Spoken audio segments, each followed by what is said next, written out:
Hello everyone, Floppy Waffle 69 here, and welcome back to the channel. Hey, today guys, we are going to be looking at the Tier 9 Royal Navy Premium Destroyer, the Barfleur, or the Barflower, or anything along the lines of how you say that name, because it's not French. This is a British Tier 9 Premium Destroyer, and as you can tell, this ship looks very familiar. Yes, it looks like the HMS Jutland, and that's because it pretty much is.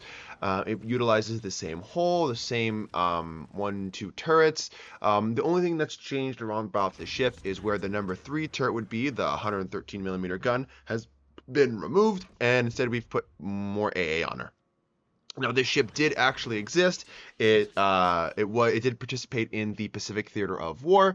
It has an interesting service history, but I'm not here to talk about the historical side of things. I'm here to talk about the ship in game and what issues. And if you are lucky enough to obtain this ship via the crates, the loot crates, or if you just wanted to spend the egregious price of 179 US standard dollars or the 45,000 doubloon price to obtain her in that fucking Admiral pack, then this is the video for you because I'm going to try to highlight a lot of her strengths and a lot of her weaknesses.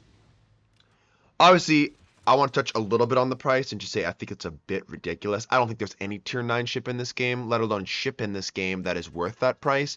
God forbid we just have the ship like they used to do back in the day when a ship would be released, you just flat out buy the ship. Nobody wants the extra shit they throw in there, or the snuff, the filling. It's like that's just all extra shit that nobody really wants. Maybe stuff we could obtain in game. Like I get it, but like if it just comes down to the raw ship, we just want to buy the raw ship. That's what we care about. But of course, we all know this is a tactic by Wargaming. They do this in order to justify the heightened price, right?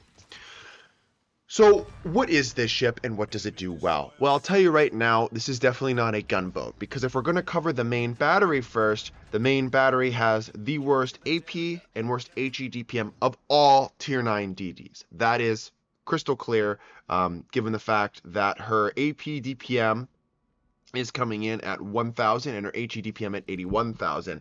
The Jaeger beats this thing in AP and HE DPM. So just to illustrate how bad this AP and HE is, yeah, not very good. Also, you couple that main battery with, I believe, a reload of around, 5 seconds, I want to say? So, yeah, 5-second reload. Yikes, with only 4 guns. Not good, and these are the 113 millimeter guns. Now, where this main battery does have all those downsides, there is one upside when it comes to this main battery, and that is these are the same 113 millimeter gunned AP shells that the Jutland has access to, and the Daring, right? But mainly the Jutland, that's a prime competitor. We do have access to those as well on the Barfleur. And we do also have the improved ricochet angles on the ship with that heightened fuse time of 0.010 seconds. So it is nice. The AP is equivalent, and I do actually recommend using the AP more often than not when you're engaging other ships in the ship.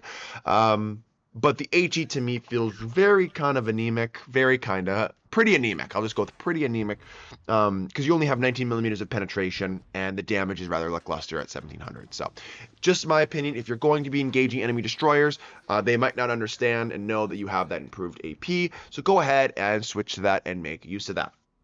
Now, the big gimmick with these torpedoes, because that's what we're going to be talking about mainly when it comes to this ship, the torpedoes, they go 12 kilometers, which is 2 more kilometers than that of like the standard like Jutland torpedoes or Daring torpedoes, right? And that allows us to play around some radar, looking mainly at the Soviets, and also this thing can run into like things like the Brisbane, right? So it allows us to play right at that range. These torpedoes have the same reloading mechanic as the Kitakami, and what that reload mechanic is that it reloads each torpedo launcher separately. So you take your one torpedo launcher 1, it takes 45 seconds to reload. After that thing is reloaded, it's ready to use, and then we start reloading on our second torpedo launcher. It's kind of an interesting little mechanic. I guess the only reason that would make this, interesting for me at least, is that the reload time in general is shorter, and I kind of have my torpedoes up more often. But if I want to utilize the massive rack of the quintuple torpedoes, which these are the 2x5 533s, I'm gonna have to wait that full normal reload of like 1 minute and 30-40 seconds to get both my racks up and ready to go. So that is the only downside to it, but also if you want to look at it a positive, you'll always have one rack up in about 40 seconds, which is probably the way you want to be looking at this thing more often than not. Also to touch on the AA, because you see the Hildebrand is above me and going to be dropping me. The AA is dreadful, even with the addition of those two whatever AA mounts they have backing, basically taking up the 113mm gun that you see back there. This thing ain't winning any awards with its anti-aircraft fire. So I do have to point that out as well. Also, this is a Royal Navy ship, so we do have access to the single launching mechanic as well. So definitely make sure to make use of that. Not all the time, but definitely make sure to make use of that also. Going into kind of just some more stats about the ship in general, we have that in heightened acceleration that the Royal Navy destroyers get. I believe this thing does tie the Jutland at 7.1 seconds to go from full stop to basically full engine power and accelerate in only 7.1 seconds. Her max speed, though, is on the low end, and we have 34 knots as a top speed, and we tie that with the Jutland. But the Barfleur has one little trick up its sleeve, which actually makes it a little bit better than the Jutland, and that is because we have finally on a Royal Navy DD, we have the speed boost. Yes, we have the engine boost consumable in slot 4 here. That is your standard 8% speed boost, and it lasts for about 120 seconds, and its cooldown is 120 seconds. Also, we don't have our short burst smoke generator anymore. We actually have access to a normal smoke, which action time goes from about 30 seconds. It disperses or is about 70 seconds and has a radius of 450 meters, which is smaller than the short burst smokes, and has a cooldown time of 100 seconds. And you have a base of 4 charges. It's actually not a bad smoke, guys. I have found myself actually smoking up allies like you saw earlier on in the game because the smoke is a little bit more useful in that regard. It is a more useful smoke in the essence that it's a more team-oriented smoke, but it is not a more useful smoke in the essence that it is not good. You're not always going to have it up and ready to go and basically like a personalized smoke generator like the short burst is, which allows you to fall on and off detection and farm. Because why would you want to farm in this thing? Your DPM sucks, and you're not really going to make much use out of your guns either, just because of the lack of damage. It feels rather anemic. And obviously, in slot 2, you have the repair party. As you see lower on the screen, you have bases of base charges of 2, and this is the identical heal on the Jutland. Action time is 10 seconds, 184 HP per second. Total killed is around 10% of your damage taken, and cooldown time is 80 seconds in general as well. Yeah, the consumable load up feels pretty nice on this thing. It allows it some flexibility in order to get to those positions, especially the speed boost. That's mainly what I'm looking at. The short burst smoke generator, I really wouldn't care if it had it or didn't have it. But I am liking the speed boost on this thing because it allows me to get to positions to finally play a more torpedo style of destroyer as a Royal Navy destroyer. So that is very comfortable and nice as well. What else is there to talk about the Barfleur here? Obviously, the Barfleur has the 5,000 damage on the depth charges, which is nice. So again, if you happen to want to drop depth charges or find yourself in a position to be dropping depth charges on enemy destroyers, the depth charges will do a lot of damage, and they have that maximum radius of 800 meters with a flood chance of 42%, with that fire chance coming in as 20%. So again, pretty good platform for ASW, but we dropped that hydroacoustic search, which is essential when it coming to find those submarines about around 2 kilometers if they're fully submerged.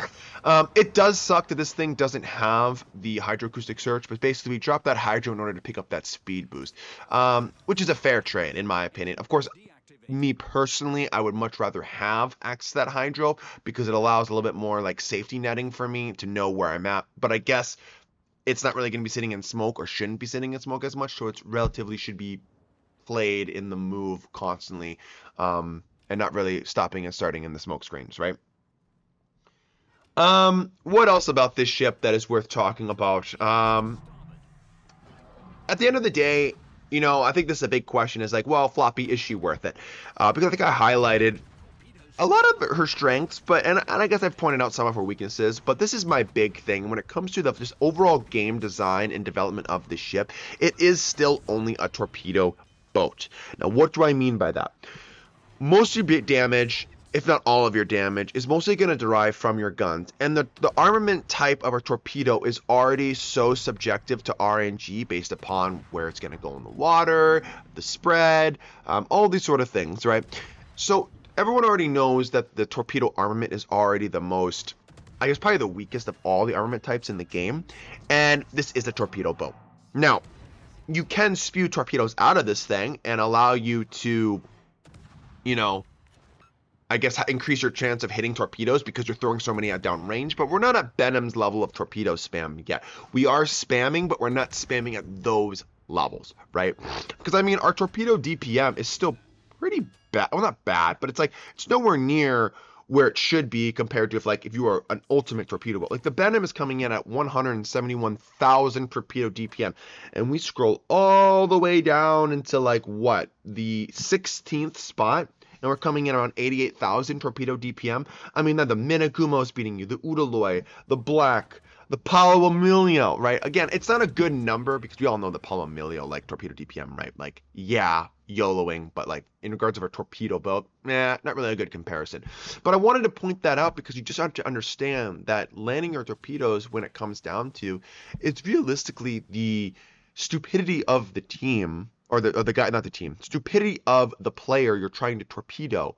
And if he's going to sail in a straight line, if he doesn't understand where you're at, like there's a lot of factors that have to be involved, right? And especially with World of Hydro that's around nowadays, everyone having hydroacoustic search, no one using defensive AA, submarines spotting your torpedoes before they land on the said target, other DDs screening the fleet before your torpedoes can hit that target. There's a lot of different things and tools that ships can have at their disposal to counter your torpedoes and your torpedo strikes. So that's why at the end of the day, you have to understand that it is a torpedo-focused destroyer, so you are subject to RNG out the yin-yang with this thing, man. So please, please, please remember that. And again, how is the game usually played? Like, I'm showing you a decent game in her. Okay, nothing spectacular. I miss a lot of my fucking torpedoes, okay? Because that's just how it is. And I'm trying not to utilize the white indicator because I preach about that. But it's still, you're just subject to so much shit. And it's like, fuck, okay? Just please keep that in mind. And God forbid if a gunboat DD hunter focuses you down, like the Katsonans with the Pan-Europeans, or, you know, if the Mogador tracks you down in his sights. Like, there's just so many things. It's like, if you get spotted, you're basically fucked. That's just how this thing is and what's going to happen when it comes to playing a World of Warships in 2025 with a torpedo-focused destroyer. Okay, I mean, Wargaming is trying to make it and alleviate a lot of the issues that they've implemented through various tech tree and premium ship editions, but it's not going to help you in any case. You're still going to have to try to outplay your opponent and outthink them. Or if they're just retarded, then yeah, you're probably going to be able to outplay them and outthink them, right? So, but I don't want to talk too much about that kind of shit. So, the last thing worth talking about the Barfleur here, this Tier 9 Royal Navy destroyer, is the concealment value. If you actually go to the concealment of this ship, the standard detect of the ship comes in at 6.9, which is already actually not bad. And then you take the concealment module and you take the commander skill. I believe you get this thing down to 5.6 kilometers of stealth. That is awesome. That is very usable and very workable, given the fact that the Jaeger is like, what, 5'5", 5'4"? Yeah, so you're right there with some of the most scariest torpedo destroyers at Tier 9, potentially in the game, just because it's a fucking roach, right? It's just like Nixon claws you to death because of the amount of torpedoes it's spamming. Again, we're not at Jaeger level of torpedo spam, but we're having this mechanic that basically allows you to always have, every 40 seconds, have, you know, 5 torpedoes that go 12 kilometers in the water at a time, which a lot of ships I played against didn't. They don't understand how fast this thing reloads its torpedoes, and they did not respect that at all. And after they saw my 1 or 2 racks go by them, then they think they were safe, and they could like, oh, we're going to start turning out. And then they ate a couple more torpedoes, and I usually flooded them out. But yeah, this thing does do that incredibly well, especially with your big lumbering lurking battleships. It does that incredibly well. Also, you saw in the beginning of the game with me dev striking the Udaloy. It happens because, again, the torpedo stealth, which is something you want to talk about. I mean, it comes in a detectability of 1.3 with the speed of 62 knots, so a reaction time of 7.8 seconds. Now, I do want to talk a little bit about the torpedoes before here towards the end of the video, which is the torpedoes for me have a standard base speed of 62 knots. Okay, with the torpedo upgrade in the slot 3, I get it to 65, and I believe with the plus whatever 5% or whatever it is skill, you get it up to like what, 68, maybe 69. even with the one torpedo upgrade getting it to 65, I have missed countless torpedoes because my torpedoes are too slow. And this comes into the captain build, and I'll talk a little bit about it more in the port screen here. I got to do my final thoughts. But to me, when it's a torpedo focused DD, and with 12-kilometer range, I need to make sure that my torpedoes are traveling reasonably quick to make sure that I can land my torpedoes more effectively. I have missed so many torpedoes, guys, even with me leading well beyond the white indicator. But when you're at ranges of 8, 9, 10 kilometers, the ships, they gain speed, they're faster, and I missed so many because of that. And it's like, if I just had 3, 4, 5 extra knots, I can't help but think I would have landed more torpedoes with this thing. So that's why I recommend taking that skill. And I normally wouldn't, because again, it's kind of not a waste of 2 points, but it's really situational and depends.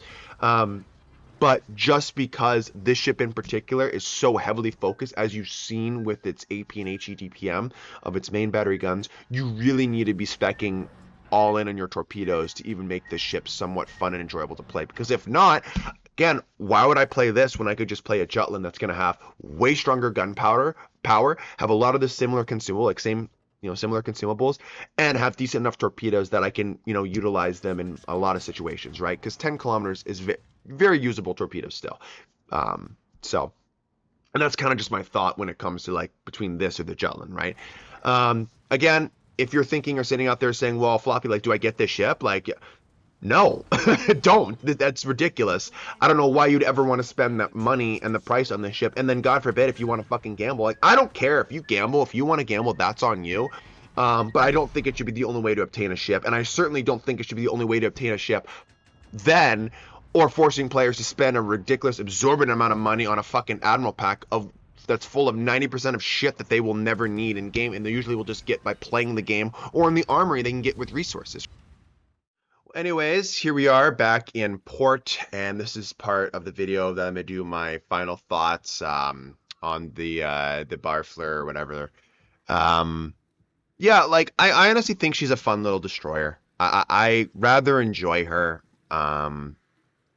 And my biggest thing, though, when it comes to this ship, guys, is I think that if they offered her like flat out for sale for like 45, 50 bucks or whatever, like what they used to do back in the day, no problem recommending this ship to you guys. But you're probably not going to see this ship again, maybe in the Santa crates. And then after that, I don't know how they're going to bring her into the game. But kind of ridiculous based upon the price. But now, enough about the price. We're going to talk about the ship and what it does and all that shit. And I did a good job of highlighting that in the video with torpedo-focused torpedoes or destroyers, sorry, and the guns being rather anemic, your list of consumables, your differences, that kind of stuff. All in all, like, she's a fun package, but she's not a fun $179 package or $176 package. Like, that's just what it is, what it comes down to. But just to showcase some things, like, obviously here's the captain build, pretty self-explanatory for why I did what I did. I want to make sure that my engine boost is online 30% longer for an action time, and I did everything torpedo focused that allows me to play more of a torpedo focused role. Now, when we go to the captain, obviously this is a new commander in training, so the build I presented to you will be the build that I will be running. As you can see, here it is. And obviously, I don't need to tell you the first 4 skills. These are very generic. 80% of the DDs you play are most likely going to be running these 4 skills. Obviously, Adrenaline Rush for if I take any sort of damage, which can and most likely will happen. It allows me to buff a lot of my stats by a little bit margin, which eventually, when you take a lot more damage, those buffs become bigger and bigger and bigger. So it's a kind of a no-brainer skill. Fill the tubes. Obviously, I'm a torpedo boat, so I want to make sure that I have my torpedoes up 10% quicker, and that's going to jive well with my Adrenaline Rush as well if I take damage, right? Next, I'm going to be taking Superintendent, and this is going to allow one more pop on all my consumables. I'm mainly looking at it for the heal and the speed boost. The smoke, in my opinion, you already have 4 bases or 4 charges base. So I don't think you're really going to go through all 4 charges. But if you do, hey, now you have 5. So you have a little safety net. And that one situation that you're like, oh, fuck, I shouldn't have popped my smoke. Well, now it's not as detrimental because you actually have an additional smoke generator or smoke charge. Then lastly, I want to take Swift Fish for the plus 5% torpedo speed. Again, I talked about this. I don't understand why I'm missing a lot of my torpedoes, even at 65 knots. So now I'm going to bump 65 and go to 68. And hopefully this will help alleviate a lot of my issues and make my torpedoes just a little bit faster to make sure that the white indicator doesn't have to go a little bit as far. And I can land more torpedoes in game because the speed is a little quicker and it's going to take away that reaction time by a little bit and lower that down. So people are going to have less time to react to my torpedoes coming in, and hopefully they land because that's what this ship is designed for, fundamentally designed for.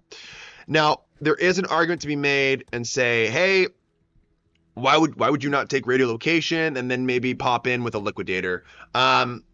Or without liquidator, you could also do your consumable specialist if that's what you want to do. Well, the big argument for me is this. If I'm in the La Pampa, I 100% understand. The La Pampa is slow and it doesn't have access to a speed boost, I believe. I can double check that though, because again, I don't want to sit here and pull shit out of my ass, but I just want to make sure that is in case, or in fact, yeah, so it doesn't have access to the speed boost. So that's why I would recommend on the La Pampa, if I'm running it, that it wouldn't need the captain bit. It doesn't need, like, the La Pampa needs the RPF because it's so fucking slow, and especially at tier 10, right? At tier 9, right, we still have a lot of those fast ships. We still could theoretically run into those fast ships, but I have a speed boost on the Barfleur, so I can help alleviate that overwhelming issue.